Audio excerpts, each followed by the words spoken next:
বিসমিল্লাহির রহমানির রহিম। আলহামদুলিল্লাহি রাব্বিল আলামিন ওয়াসসালাতু ওয়াসসালামু আলা নবিয়িল আমিন ওয়া আলা আলিহি ওয়া আসহাবিহি আজমাইন ওয়া বা'দ।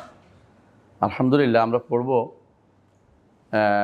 আল মুনতাখাব মিন আহাদিসিল আদাব ওয়াল আখলাক, আদব আখলাক সংক্রান্ত নির্বাচিত হাদিসগুলো পড়ছিলাম।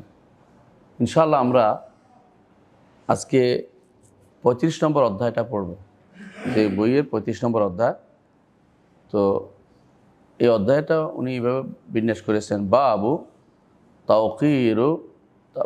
তাওকিরিল উলামাই ওয়া আহলিল ফদল, অথবা বাবুন তাওকিরুল উলামাই ওয়া আহলিল ফদল। এই অধ্যায়টা হচ্ছে আলেমদেরকে কীভাবে মর্যাদা দিবেন এবং সমাজের মধ্যে যারা ভালো শ্রেষ্ঠ বলে বিবেচিত দ্বীনের দিক থেকে তাকওয়াবান যারা, এদেরকে কিভাবে সম্মান করতে হয়। এটাও আখলাকের অন্তর্ভুক্ত, এটা চারিত্রিক উৎকর্ষতার অন্তর্ভুক্ত। আমরা কিছু হাদিস পড়ব, ইনশাআল্লাহ এর ব্যাখ্যা করব, ইনশাআল্লাহ সমাপ্তি টানব। প্রথম হাদিসটি হচ্ছে আবু মাসউদ আল আনসারী রাদিয়াল্লাহু আনহু থেকে। আবু মাসউদ আল আনসারী রাদিয়াল্লাহু আনহু বলেন, তিনি আবু মাসউদ আল আনসারী নামে বিখ্যাত। তিনি বলতেছেন এটা কল রাসূলুল্লাহ সাল্লাল্লাহু আলাইহি ওয়াসাল্লাম, রাসূলুল্লাহ সাল্লাল্লাহু আলাইহি ওয়াসাল্লাম বলেছেন, ইয়াউমুল কওমা আকরাহুম লিকিতাবিল্লাহ, আল্লাহর কিতাবের সম্পর্কে যে বেশি জানে সে ইমামতি করবে, সে সালাতের ইমামতি করবে। ফাইন কানু ফিল কিরাআতি সাওয়াআন, যদি তারা কোরআনের ক্ষেত্রে, পড়ার ক্ষেত্রে, বোঝার ক্ষেত্রে সমান হয়, ফাআলামুহুম বিসুন্নাহ, সে ওই ব্যক্তি ইমামতি করবে যে রাসূলের হাদিস সম্পর্কে বেশি ভালো জানে, সুন্নাহ সম্পর্কে বেশি জানে, সুন্নাত সম্পর্কে ভালো জানে।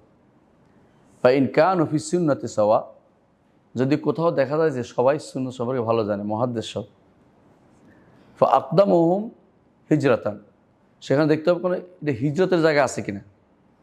হিজরত অর্থ কি, কখনো কখনো কাফেরের দেশে অবস্থান করতে না পেরে মুসলিমরা মুসলিম দেশে আসে ঈমান রক্ষা করার জন্য, তো তাদের মর্যাদা বেশি, মুহাজিরের মর্যাদা বেশি। তো সেই মর্যাদা বেশির কারণে তাদেরকে সম্মানিত করা হয়েছে যে তারা ইমামতি করবে। ইমামতি সম্মানিত পার্ট, ইমামতি করতে পারাটা। তো কিন্তু কাফেরের দেশে মুসলিম দেশ থেকে যাওয়াটা হিজরত বলা হয় না, বরং ঈমানকে নষ্ট করা বলা হয়। ঈমানকে বিপন্ন করার মুখে বিপন্ন করা হয়, তারা ঈমানকে বিপদে ফেলে দেওয়া হয়। বর্তমানে যা হচ্ছে, বেশিরভাগই মুসলিম দেশ থেকে উন্নত জীবনের প্রত্যাশায় মানুষ কাফেরদের দেশে বসবাস শুরু করে দিয়েছে। এটা খুবই দুঃখজনক, অত্যন্ত বেশি দুঃখজনক এটা। অথচ সে যদি কোনো কাফের দেশ থেকে কখনো কোনো মুসলিম দেশে ঈমান আনার পরে আসতো, এটা তার জন্য বেশি সম্মানের হতো। যদি যে সমস্ত ভাইরা মুসলিম কাফের দেশে ইসলাম গ্রহণ করার পরে শরীয়ত প্রতিপালন করতে পারে না, তারা যে আমাদের দেশে এসে বসবাস শুরু করে, তাদেরকে সহযোগিতা করা আমাদের দায়িত্ব। তারাও মুহাজির, আর আমরা যদি তাদের সাহায্য করি, আমরা আনসারদের ভূমিকা পালন করব। এটা হলো শরীয়তের বিধান। তো যারা হিজরত করবে, ও আগে হিজরত করছে, তাদের মর্যাদা বেশি, হাদিসে আসছে। ওয়াইন কানু ফিল হিজরতে সাওয়া, যদি আবার হিজরতের দিক থেকে সবাই সমান, যারা সবাই মুহাজির এখানে আছে, ইমামতি করবে কে? ফাআকদামুহুম সিলমান, ইসলামের দিক থেকে এগিয়ে আছে, ইসলামের দিক আগে কে ইসলাম গ্রহণ করেছে। এটা তো একসাথে হয় না সাধারণত। তারপরেও বলছে, কোনো কোনো বর্ণনায় আসছে যে আকদামহুম সিন্নান, যে বয়সের দিক থেকে বড় কে। তাহলে উনি সব দিক পুরো হয়ে গেছে, এখন বয়সের দিক থেকে বড় কে। এটুকু পর্যন্ত রাসূলুল্লাহ সাল্লাল্লাহু আলাইহি ওয়াসাল্লাম হাদিসে আসছে, এর থেকে বাড়ানোর দরকার লাগবে না। আলহামদুলিল্লাহ, এর মধ্যেই আমাদের সমাধান হয়ে যাবে কে ইমামতি করবে এ নিয়ে। এরপর রাসূলুল্লাহ সাল্লাল্লাহু আলাইহি ওয়াসাল্লাম বলেছেন, ওয়ালা ইয়াউম্মান্নার রাজুলুর রাজুলা ফি সুলতানিহি, একজন মানুষ আরেকজনের জায়গাতে দাঁড়াইয়া ইমামতি করার জন্য যেন দৌড়ে না যায়। কথা বুঝছেন কিনা? এটা কীরকম? একজন মানুষ যদি রাষ্ট্রপ্রধান হয়, সেখানে আরেকজন জায়গায় কর্তৃত্ব খাটাতে যায় না, এটা এক অর্থ। যদি রাষ্ট্রপ্রধান মুসলিম হয়, দিনদার হয়, তো তিনি ইমামতের বেশি যোগ্য। মানে যে কোনো জায়গাতে যদি রাষ্ট্রপ্রধান থাকে, তিনি যদি ওখানে উপস্থিত থাকেন, তিনি সেখানে ইমামতির বেশি যোগ্য। তিনি যোগ্য না হইলে অন্যরা করবে, কিন্তু তিনি বেশি, তার জায়গাতে তিনি বেশি কাজটা করার জন্য তিনি উপযুক্ত ব্যক্তি। কিন্তু তিনি কোনো না পারলে তিনি তো বলে আমি পারতেছি না, অন্যরা আসো তো সেটা করে ফেলবে। এটা আরেক অর্থ হচ্ছে এটা, যে যদি কেউ কোনো মসজিদে থাকে, মসজিদের যে নিয়মিত ইমাম আছে তার জায়গাতে অন্য কেউ আসে ঠেলাঠেলি করবে না, ওই ইমামই ইমামতি করবে। তিনি যদি কাউকে বলেন যে অনুরোধ করেন যে আপনি একটু নামাজটা পড়ান, তাহলে সেটা করবে, তাহলে উনি হচ্ছেন বেশি হকদার যিনি এখানে আছেন। কারণ এটা হচ্ছে রাসূলুল্লাহ সাল্লাল্লাহু আলাইহি ওয়াসাল্লাম আসলে এই ইমামকে সম্মান করেছেন, যিনি এখানে ইমামতি করবেন, কারণ তার একটা সম্মান আছে, তার সম্মানটা যেন হানি না হয় এটা খেয়াল রাখা দরকার। আমাদের সমাজে ইমামদের মর্যাদা কিন্তু মোটেই রক্ষা করা হয় না। ভালো করে জানেন, ইমামরা এখন মনে করা হয় ইমামদেরকে যে যারা বিশেষ করে যাদের কি বলা হয় সেক্রেটারি মসজিদ কোম্পানির মোতাওয়াল্লি সাহেব, ওনারা যাচ্ছে তাই ব্যবহার করে। পান থেকে চুন খসলেই মনে হয় যেন তার সব হয়ে গেছে, মানে সব বরবাদ করে ফেলছে, এরকম অবস্থা। একটু দেরি হলে 1 মিনিট দেরি হলে সব 2 মিনিট দেরি হয়ে গেছে, মানে আরো একটু বাড়াই বলবে। অথচ ইমামতির বিষয়টা এরকম যে মুসল্লিরা অপেক্ষা করবে ইমাম যতক্ষণ না দাঁড়াচ্ছে, এটা নিয়ম। আপনি ভালো করে জান, রাসূলুল্লাহ সাল্লাল্লাহু আলাইহি ওয়াসাল্লাম দেরি করে বের হয়েছে, সাহাবা একরাম কিচ্ছু বলে নাই, মাথা ঢুলে গেছে, বুঝছেন তো, মানে তন্দ্রা এসে গেছে, পড়ে যাচ্ছিল কেউ কেউ, হাদিস এইভাবে আসছে। তো দেখা গেল ইমাম যিনি, তার কর্তৃত্বে অন্যরা তাড়াহুড়ো করবে না, তাকে যদি বলতে হয় একান্তে বলবে যে নিয়ম মোতাবেক আসা আমাদের সুবিধা, আমরা অনেকেই দেখুন। কিন্তু আমরা একবার সবার সামনে ভর মজলিসে ইমাম সাহেবের তো খবর নাই, এটা যেন না হয়, তার একটা অপমানজনক অবস্থানে যেন কেউ না যায়। এই যে হাদিসটা আমরা উল্লেখ করলাম, মুসলিম হাদিসটি বর্ণনা করেছেন, এই হাদিসটির মধ্যে আমরা দেখতে পাচ্ছি যে ইমামদের বা আলেমদের সম্মানকে রাসূল সাল্লাল্লাহু আলাইহি ওয়াসাল্লাম সমুন্নত করেছেন। এখানে একটা জিনিস আছে দেখেন, যে আল্লাহর কিতাবকে যে বেশি পড়তে পারে তাকে ইমামতি করতে বলা হয়েছে। আলেমরা বলেছেন যুগে যুগে যে আল্লাহর কিতাবকে তখন রাসূলের যুগে তারা বেশি পড়তে পারতেন যারা ফিকহের দিক থেকেও বেশি ভালো। এই জন্য তারা বলেন যে কেরাতের সাথে ফিকহ যোগ করলে সেটা গ্রহণযোগ্য বেশি। কারণ অনেক কারি আছে কিছুই জানে না, মাসালাও জানে না, তো তাকে আলেমের উপরে স্থান দিতে বলা হয়নি, বরং তখনকার সময় যারা বেশি কেরাত জানতো তারা দিনও ভালো জানতো, ফিকহের দিক থেকে ভালো জানতো। আলাহুম বি কিতাবিল্লাহ, তারা মনে করতো আকরাহুম লি কিতাবিল্লাহ। আমাদের মতো শুধু মুখস্থ করা, শুধু না বুঝে পড়া, এই সিস্টেম রাসূলের যুগে মানুষের ছিল না। তারা মুখস্থ করতো, সাথে সাথে পড়তো, জানতো। এই জন্য 8 বছর লাগছে ইবনে ওমর রাদিয়াল্লাহু আনহু সূরা বাকারা মুখস্থ করতে। এটা তো মুখস্থ কেন করছে, মানে এটা হলো পড়া, বোঝা এবং আমল করার জন্য 8 বছর লাগছে। এমনকি কেউ 2 বছর লাগছে কারো সূরা বাকারার জন্য, একটা সূরার জন্য। তো এটা কি জন্য? কারণ তারা পড়তেও বেশি, জানতেও বেশি। তো সেই হিসাবে যেটা বললাম সেটা হচ্ছে, ওই যুগেও দেখবেন যে রাসূলুল্লাহ সাল্লাল্লাহু আলাইহি ওয়াসাল্লাম তিনি বলছেন আকরাহুম উবাই সবচেয়ে বেশি কেরাত শুদ্ধ পড়তে পারত, কিন্তু ইমামতি দিয়েছে কাকে? আবু বকরকে।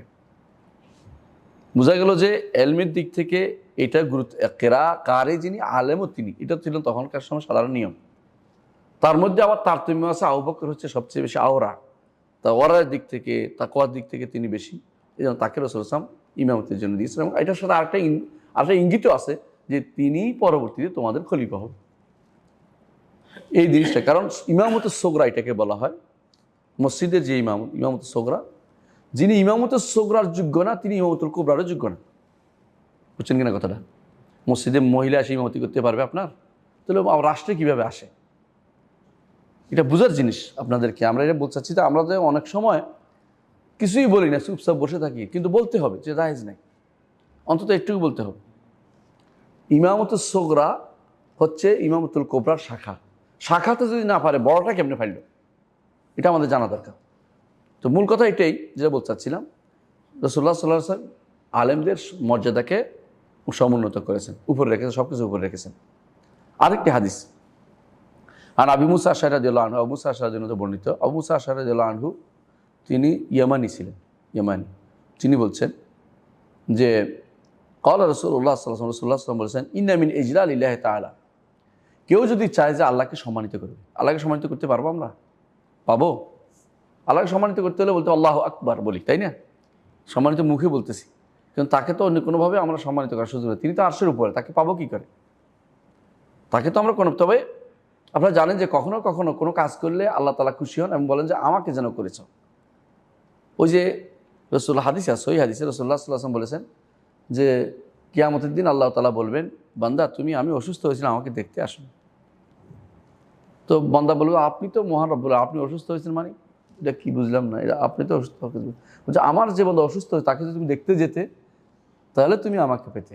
মানে এটার উদ্দেশ্য হচ্ছে আল্লাহ যেটা পছন্দ করে এটা করাটা, আল্লাহর কাছে যেটা পছন্দনীয় সম্মানিত এটা যদি কেউ করতে পারে সে আল্লাহকে সম্মান দেখালো।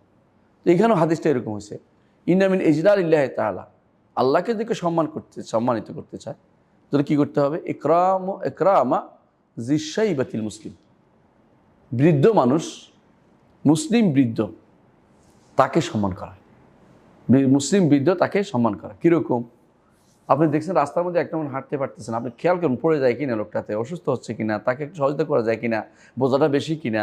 রাসূলুল্লাহ সাল্লাল্লাহু আলাইহি ওয়াসাল্লাম যে বোঝা বহন করতেন, কার বোঝা বহন করতেন, যে বোঝা বহন করতে পারতেছে না, বুড়া মানুষটা যাচ্ছে, রাস্তাটা পার করে দিতে পারে কিনা, এগুলো সবই কিন্তু সম্মানের অংশ।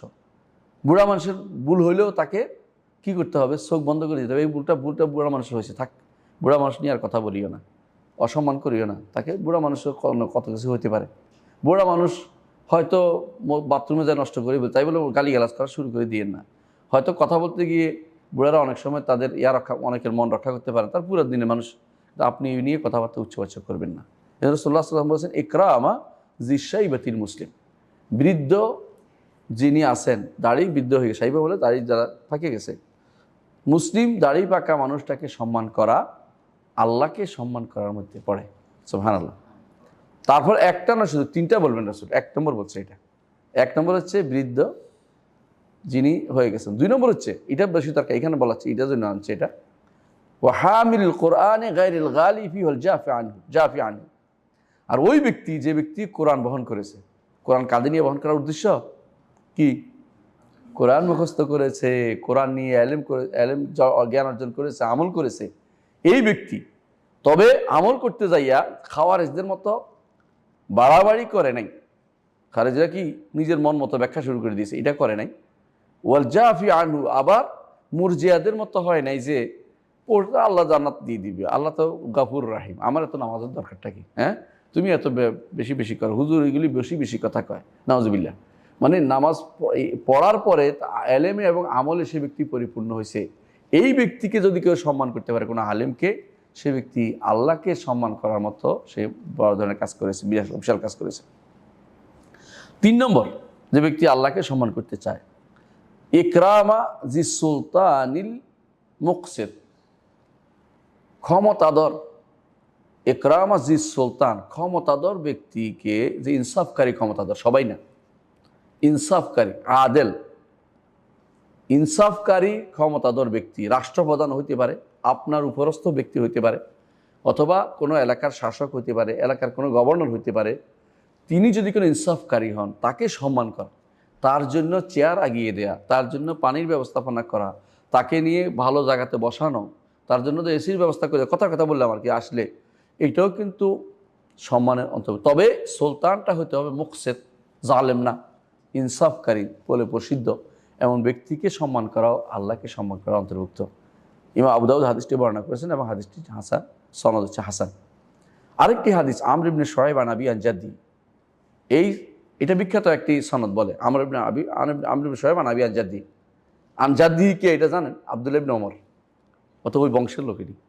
আমর ইবনে শুআয়ব আন আবি আন জাদ্দিহি, তিনি বলতেছেন, ক্বালা রাসূলুল্লাহ সাল্লাল্লাহু আলাইহি ওয়াসাল্লাম বলেছেন, লাইসা মিন্না, সে আমাদের দলভুক্ত নয়, আমাদের গোষ্ঠীভুক্ত নয়, ঈমানদারদের নীতির ভিতরে সে নাই, ঈমানদারদের নীতিতে সে থাকতে পারলো না। কে? মাল্লাম ইয়ারহাম সাগীরানা, যে আমাদের ছোটদেরকে দয়া করে না, এই যে ছোট মানুষরা আছে ওদের প্রতি আপনার দয়া দৃষ্টি থাকতে হবে। ওয়া ইয়ারিফ শারাফা কাবীরিনা, আমাদের বড়দের মর্যাদাকে সে বুঝতে পারে নাই, এই ব্যক্তিকে রাসূলুল্লাহ সাল্লাল্লাহু আলাইহি ওয়াসাল্লাম বলেছেন লাইসা মিন্না, অর্থাৎ আমাদের ঈমানদারদের খাসলত তার মধ্যে নাই। ঈমানদাররা কথায় কথায় সওয়াব পায়, ছোট বাচ্চাদেরকে আদর করলে সওয়াব পায়, বড়দেরকে সম্মান করলে সওয়াব পায়, এই ব্যক্তি সে কিছুই পাবে না এর অন্তর্ভুক্ত। এটা অর্থ, এটা হতে পারে। আরেক অর্থ হচ্ছে তার ঈমানের মধ্যে নকশ আছে, এটা হতে পারে অর্থ। দ্বিতীয় অর্থ হচ্ছে কি, তার ঈমানের মধ্যে ত্রুটি আছে, যেই ব্যক্তি বাচ্চাদের প্রতি ধমক আমক দেয়, মারে শুধুমাত্র, কোনো আদর করে না, আর যেই ব্যক্তি বড়দেরকে সম্মান করতে সেখানে কথা বলার ক্ষেত্রে বড় হলে তার বয়সে তাহলে সম্মান করতে হবে তাকে, এটা হলো শরীয়তের বিধান।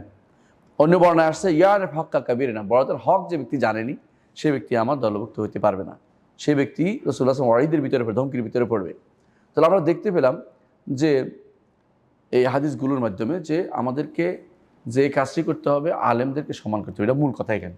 যাদের ফজিলত আছে, গুণ আছে, বৈশিষ্ট্য আছে, গুণ বৈশিষ্ট্য তাদেরকেও সম্মান করতে হবে। কোরআনে কারীম আল্লাহ তাআলা বলেছেন হালি ইস্তাবিল্লাযিনা ইয়ালামুন ওয়াল্লাযিনা লা ইয়ালামুন, যারা জানে আর যারা জানে না তারা কি সমান? কখনো সমান নয়। নবীরা সবচেয়ে বেশি জ্ঞানী, যেন তারা সবচেয়ে বেশি সম্মানিত। আবু জাহালরা সবচেয়ে বেশি জাহেল, এই জন্য তারা জাহেল। যত রকমের দিন আল্লাহ দিন সম্পর্কে জানে না, শরীয়ত মানে না, এই জন্য তারা জাহেল হয়ে গেছে। দুনিয়ার অনেক কিছু জানলেও তারা জাহেল। সেই হিসাবে বর্তমান সময়ে কারা আল্লাহর সম্মান পাওয়ার যোগ্য আপনি বুঝে নেবেন। যারা নবীদের ওয়ারিস তারা সম্মান পাওয়ার যোগ্য। আর যারা আবু জাহেলের ওয়ারিস এখনো আছে, আবু জাহেলের ওয়ারিসটা সম্মান পাওয়ার যোগ্য না, যদিও তারা দুনিয়া সম্পর্কে অনেক কিছু জানে। কিন্তু হ্যাঁ, বৃদ্ধ হলে যদি বৃদ্ধ মানুষ হিসেবে যদি ইমানদার থাকে তার মুকসাদ হইতে হবে, মুসলিম হইতে হবে বলছে। যদি সাইবা মুসলিম হতে হলে সে কী পাবে? সম্মান পাবে। এটা আরেকটা জিনিস। কিন্তু আলেমদের সম্মান যদি একসাথ করতে পারে, তিনি বৃদ্ধ, মুসলিম, আলেম, তাহলে তো শোনায় সোহাগা। এই ব্যক্তিকে সম্মান করা আল্লাহকে সম্মান করার অন্তর্ভুক্তির ভিতরে পড়বে। তো এই হাদিসটা আয়াত থেকেও আমরা বুঝতে পারলাম যে যাই জানে এবং যে জানে না সে একরকম হতে পারে না। আরেকটি হাদিস বলি, আবু মাসউদ উকবা ইবনে আমির আনসারী রাদিয়াল্লাহু আনহু বলেন, তিনি বলেন রাসূলুল্লাহ সাল্লাল্লাহু আলাইহি ওয়াসাল্লাম সালাতের মধ্যে আমরা যখন দাঁড়াইতাম আমাদের কাঁধে হাত দিয়ে মিলাই দিতেন। সুবহানাল্লাহ, মানে কাঁধে মিলছে কিনা দেখতেন, ফাঁক রয়েছে কিনা দেখতেন। আর আমরা কি করি? দূরে দূরে থাকি, একটু বাতাস খাই, এসি আছে ভাই, তারপরে বাতাস খাওয়ার জন্য দূরে দূরে থাকা শরীয়তে অনুমোদিত না। কি বলেছে এটা? তারপর বলতেন ইস্তাউ, কাতার সোজা করো, ওয়ালা তাখতালিফু, আগ পিস হইও না, বিচ্ছিন্ন হয়ে না, ভিন্নতা নিও না। ফাতাখতালিফু কুলুবাকুম, যদি তোমরা এটা করো তবে অন্তরের ভিতরে একে অপরের প্রতি মহব্বত আসবে না, ভিন্নতা আসবে। তারপর তিনি বলছেন লিয়ালিনি মিনকুম, তোমাদের আমার যে সালাত আদায় করি আমার পাশে যেন থাকে কারা? উলুল আহলামি ওয়ান নুহা, আকেল বালেকরা যেন আমার পাশে দাঁড়ায়। কেন জানেন? অনেকগুলো কারণ আছে। এক নম্বর কারণ হচ্ছে মাসালা যে জানে না তার তো, আমরা যদি কোনো কারণে আমার অসুস্থ হয়ে পড়লাম, কারে আমি ইমামতি দিব? এমন কেউ ইমামতির সাথে সূরা ফাতিহা ঠিক মতো পড়তে পারে না। এমন অবস্থা হয়েছে, একদিন আমি ইসলামী বিশ্ববিদ্যালয়ে ইমাম সাহেব ছিল না, তো আমাকে বলছে নামাজ পড়াইতে একবেলা। আমি একবেলা পড়াইছি, ইমাম সাহেব পরের বেলা আসার কথা। ফজরের নামাজে ইমাম সাহেব আসে নাই, আমিও যাইনি। আমি বলছি ইমাম সাহেব দূর, আমার বাসা দূর আসছিল, পালে যাইতে লাগে, কাদা, আমি যাইনি। ওরা কি করছে, একজনে ইমামতি সে সূরা ফাতিহা পড়ে আর কিছু করতে পারে না, ভুলে গেছে সব। কারণ হঠাৎ করে ইমামতি যায়, তো মানুষের মনে থাকে না অনেক কিছুই। পরে আরেকজনে মনে করে দিছে, তাও কোনো রকমের নামাজটা পড়ে কইতেছে ইমামতি এত কঠিন জিনিসটা আমরা জানতাম না, কারণ আমার তো এমনি পারিত, কিন্তু যখন ইমাম দাঁড়াইছি তখন আর মুখ দিয়ে বের হচ্ছে না বেচারা। তো বুঝছেন তো, এই একটা মানুষ যদি কোনো বুদ্ধিমান এবং আকেল বালেগ না হয়, তারে আপনি বিপদে পড়লে ইমামতি দিলে তো সে দেখবেন যে সবাই নামাজ নষ্ট করে ফেলেছে। এই জন্য পাশে অন্তত আপনার ইমামের আশেপাশে যেন থাকে আকেল বালেগ, বুদ্ধিমান এবং যারা প্রাপ্তবয়স্ক, তারা দুই একজন থাকে। এই জন্য সবসময় হাফেজ সাহেবদের আমরা কাছে রাখি। কেন? তারা যদি কেন না পারতে পারি তাদেরকে টেনে আনি ইমাম বানিয়ে দিব। এটাই প্রমাণিত হলো যে যেমন ইমাম যেমন সম্মানিত, তার আশেপাশের লোকেরাও সম্মানিত হিসেবে থাকতে হবে। জি, তারপর তিনি বলছেন শুধু এটা নয়, সুম্মাল্লাযিনা ইয়ালুনহুম সুম্মাল্লাযিনা ইয়ালুনহুম, দুইবার বলছে। তারপর তাদের মতো যারা কাছাকাছি থাকবে, অর্থাৎ যারা জ্ঞানী মানুষ তারা যেন প্রথম কাতারে স্থান পায়, এটা রাসূলুল্লাহ সাল্লাল্লাহু আলাইহি ওয়াসাল্লাম আদর্শ ছিল। হ্যাঁ, তবে কোনো কারণে প্রাপ্তবয়স্ক ছেলে যদি থাকে, এর তো বৃদ্ধ তো আলাদা কথা, সে যে আগের কাতারে তাকে পিছিয়ে দেওয়ার আমাদের শেখ বলেন না, সে তো একটা বড় সওয়াবের জন্য আসে, তাকে জোর করে পিছিয়ে দেওয়া যাবে না। আগে আসবে যারা চায় যে আমি ভালো জায়গায় থাকবো, আগে এসে এই জায়গাগুলি দখল করবে, যাতে করে তার আগে কেউ যেন আসতে না পারে।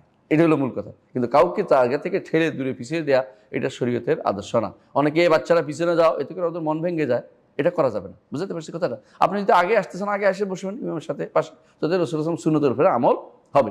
তবে এমন কাউকে দিবেন না যে ইমামতি করতে পারবে না। ইমামতি করতে না পারলে তো বিপদে পড়বে, যে কোনো সময় তারা বিপদে পড়ে যাবে। আরেকটি হাদিস বলি তো বুঝতে পারবেন। আরেকটি হাদিস জাবের রাদিয়াল্লাহু আনহু বর্ণিত, তিনি বলেন রাসূলুল্লাহ সাল্লাল্লাহু আলাইহি ওয়াসাল্লাম উহুদের যুদ্ধে যখন অনেক মানুষ শহীদ হয়ে গেল, রাসূলুল্লাহ সাল্লাল্লাহু আলাইহি ওয়াসাল্লাম দুইজনকে এক কবর দিয়েছে। দুইজনকে এক কবর দেওয়া যায় কিনা, প্রশ্ন হচ্ছে এটা। এইভাবে এটা বৃহত্তর স্বার্থে ছিল, কারণ তখন কবর খোঁড়ার মতো 70 জন কবর খুঁড়বে কখন? তারা তো যুদ্ধে যাবে, আবার পিছনে ইয়াদের হামরাউল আসাদ পর্যন্ত দৌড়াই যাবে, কিন্তু 70 জন কবর খোঁড়ার জায়গা পাচ্ছে। এই জন্য তারা কি করছে, কাপড় ভিন্ন কিন্তু একটা বড় করে কবর দিছে, এটার মধ্যে এই পাশে একজন এই পাশে একজন দিয়া তারা কবর দিছে। তো এখন কারে আগে দিবে? কবর তো ভিতরের দিকে দিত, লাহাত দিত তারা।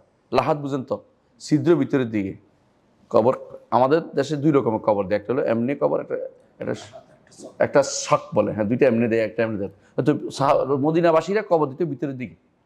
তো কোনটা আগে দিবে, কারে আগে দিবে? রাসূলুল্লাহ সাল্লাল্লাহু আলাইহি ওয়াসাল্লাম এখতিয়ার করছেন যে আল্লাহর কিতাব বেশি জানে, বলছে কে কোরআন বেশি পারে তাদের মধ্যে বলে ওরে আগে দাও, কবরের ওই ভিতরের দিকে দাও, ওই ভিতরের দিকে তাকে দাও, মানে এটা সমান করলেন।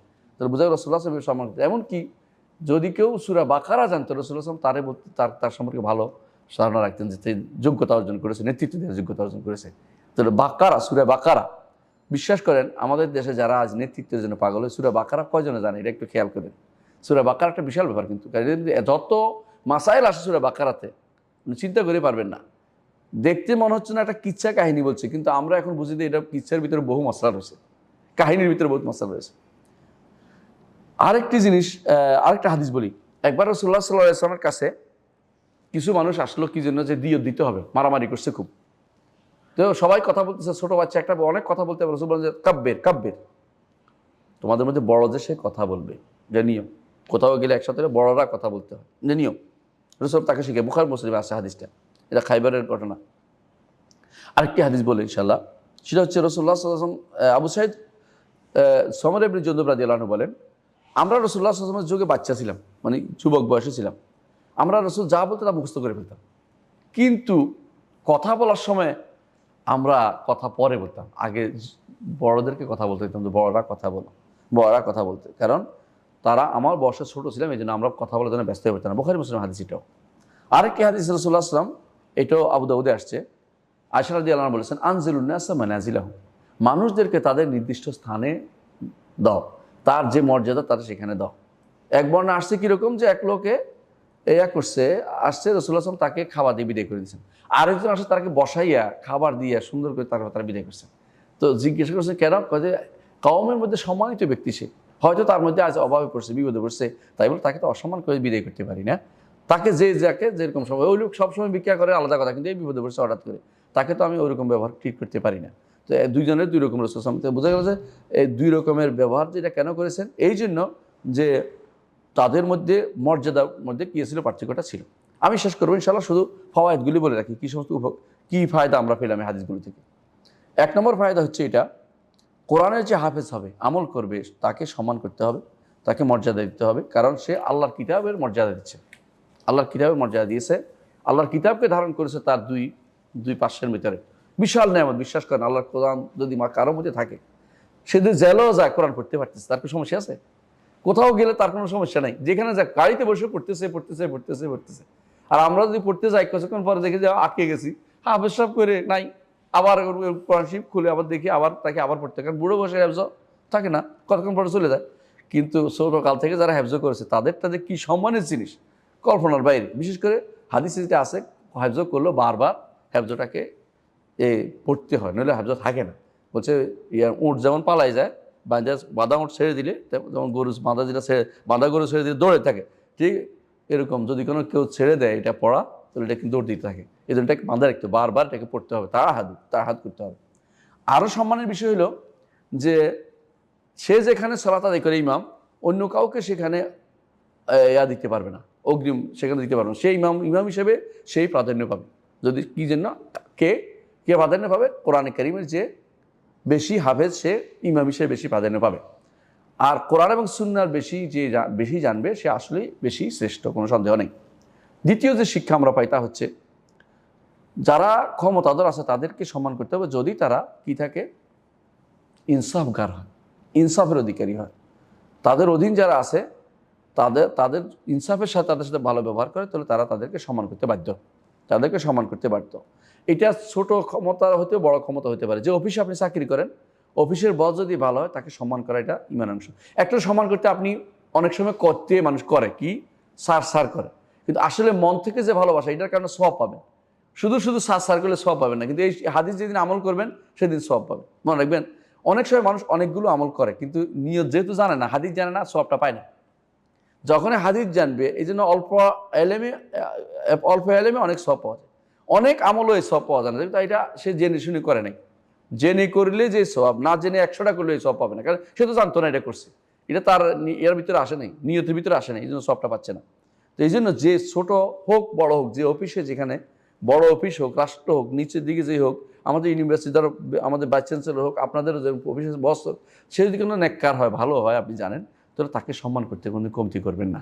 যদিও সে আপনার কাছে হয়তো মনে করতেছে আমি বড়, কিন্তু তাকে সম্মান করতে তার একটা পদমর্যাদা আছে, সেজন্য তাকে সম্মান করবেন। এই জন্য আরও হাদিসে আসছে যে কেউ যেন আরেকজনের জায়গাতে ইমামতি করতে দাঁড়িয়ে না যায় যতক্ষণ পর্যন্ত তার অনুমতি না নেয়, অথবা সে তাকে এই জায়গায় দাঁড় না করিয়ে দেয়। আর একটা বলছে এখানে যে কেউ যেন আরেকজনের বিছনা জায়গায় বসে জানা যায়। কারো কারো একটা বিছনা থাকে বসার, আমি যাই একবার জায়গায় বসে গেলাম, বেচারা এসে আবার কী করবো, উঠাই দিতে পারে না, না বসতে পারে, মহাবিপদের মধ্যে আছে। এইটা যেন না হয়। দুনিয়ার ব্যাপারেও রাসূলুল্লাহ সাল্লাল্লাহু আলাইহি ওয়াসাল্লাম এতটুকু খেয়াল রাখতেন, কারো সম্মানে হানি হয় এটা রাসূলুল্লাহ সাল্লাল্লাহু আলাইহি ওয়াসাল্লাম কখনো এটা মেনে নিতেন না। তৃতীয় যে শিক্ষা আমরা পাই তা হচ্ছে যে মানুষের যোগ্য মর্যাদা মানুষকে দেওয়া উচিত, যার যেটা যোগ্য সেটা তাকে দেওয়া উচিত। 4 নম্বর যে শিক্ষা আমরা পাই সেটা হচ্ছে মুসলিম তার প্রতিটি কাজ একমাত্র আল্লাহর জন্য করে, আল্লাহর জন্য করে। সে যে নেককার বান্দাকে সম্মান করতেছে, এবং সে যে আলেমকে সম্মান করতেছে, সে যে ক্ষমতাসীন, তার উপরে ক্ষমতাবান যিনি আছেন বস, তাকে সম্মান করতেছে, এটা এই হিসাবে যে বড় হিসাবে, আর ছোটদেরকে যে আদর করতেছে কি হিসাবে, যে রাসূল আমাকে নির্দেশ দিয়েছেন এবং তাদেরকে আদর করা এটা আমার অন্তরকে হিংসা বিদ্বেষ শূন্য করবে, এটার জন্য। তো এই জন্য এটা যে কেউ করে একমাত্র করবে কার জন্য, আল্লাহর নির্দেশকে প্রতিপালন করার জন্য, রাসূলুল্লাহ সাল্লাল্লাহু আলাইহি ওয়াসাল্লামের সুন্নতকে প্রতিপালন করার জন্য, আল্লাহর নির্দেশকে পালনের জন্য। 5 নম্বর এবং সর্বশেষ যেটা আমরা বলবো সেটা হচ্ছে যে আদব আখলাকের মধ্যে একটা মধ্যপন্থাও রাসূলুল্লাহ সাল্লাল্লাহু আলাইহি ওয়াসাল্লাম ইঙ্গিত করেছে এখানে। খেয়াল করেছেন যে বাড়াবাড়ি ছাড়াছাড়ি, যারা বাড়াবাড়ি করে কোরআন পড়ে আমল করতে যাইয়া আলেমরা বাড়াবাড়ি করতেছে আর কিছু, এদেরকেও রাসূল সাল্লাল্লাহু আলাইহি ওয়াসাল্লাম বলছেন না, এদেরকেও সম্মান করতে বলে নাই। আবার যারা একেবারে ছাড়াছাড়ি কিছু, ওদেরকে না, মধ্যম পন্থার ভিতরে যারা আছে। ধরেন আমি কথার কথা বলি, কেউ যদি এমন হয় যে আলেম হয়েছে কিন্তু তাই বলে আপনাকে কিছু ধমকাবে, আপনাকে দেখলেই কেবল তিরস্কার করবে, তুই তো খারাপ মানুষ, তুই তো এটা খারাপ মানুষ। আবার কেউ যদি কোনো এমন হয় যে যাক যে যা ইচ্ছে তা করুক, নামাজে না আসুক, কিছু বলবো না, এটাও খারাপ, আপনি বলবেন। আবার মাঝে মধ্যে একটু কঠোর একটু ইয়াও বলবেন যে না আসলে কিন্তু আল্লাহ একটু আখিরাতের কথা ভয় দেখাবেন, কিন্তু তাই বলে সব সময় ভয় দেখাইতে দেখাইতে তারে নিরাশ করে ফেলবেন না। অনেক মানুষ আছে নিরাশ করে ফেলে, হ্যাঁ, এমন যেন না হয় যে তোমার দ্বারা আর কিছু হবে না, তোমার কোনো তওবা নেই, এই কথা বলার কোনো সুযোগ আমাদের নাই। কিন্তু আলেম যিনি রব্বানি, যিনি মানুষকে নিরাশ করে না, সে সবসময় মানুষকে আশাবাদী করে এবং তাকে আখিরাতের ভয়ও দেখায়, সাথে সাথে জান্নাতের তাদের আশাও তাদেরকে প্রদান করে, জাহান্নামের ভয়ও থাকবে, জান্নাতের আশাও তাদের মধ্যে থাকবে।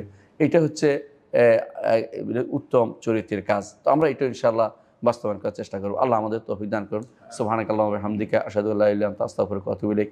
আসসালামু আলাইকুম ওয়া রাহমাতুল্লাহি ওয়া বারাকাতুহু।